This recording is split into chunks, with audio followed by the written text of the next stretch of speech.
वो एक बादशाह के बारे पढ़िया कि उस बादशाह का वजीर बहुत सियाणा हा। वो वजीर जिहड़ा इन्हां लोगों को कर्जे दिंदा ही, शाही माल दे विचों ना लोगों को कर्जे दिंदा ही, और ज़्यादातर कर्जे गरीबां नूं दिंदा ही। एक शर्त ते दिंदा ही, शर्त याद आई लेना वापस तां है जे बादशाह फौत होया था। जे बादशाह जिंदा रहा तो कर्जा नहीं वापस लेना। हसद भी होंदे, लोगों को हसद भी बड़ा होंदा है। ये जिहड़ा वजीर है बड़ा मकबूल है, ते इहदी चाल परीसी है। लोगों को कर्जे ने बादशाह मर जासी तो कर्जे मैं लै लई सा। उन्हें बादशाह की खिदमत शिकायत लाई, आ थोड़ा जो वजीर ही ने ना ये सीधे राह तो कोई नहीं।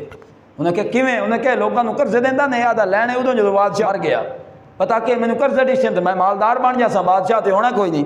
उसलिए उन्हें वजीर को बुलाया, बुला के पूछे हाँ भाई वजीरा सुने आए शिकायत आई है, क्या है मामला इस तरह है? अर्ज की सुने बिल्कुल है, झूठ बोलने की जरूरत कोई नहीं। लानतुल्लाह अलल काज़िबीन, झूठे तो रब दी लानत, मैं वाकई दिते कर्जे और देंदा भी हाँ तो देवने भी हैं। उन्हें कहते ए तू मेरे मरण तो खुश है? उन्हें कहा बादशाह रास की गल तो पूछो। उन्हें कहा दसो।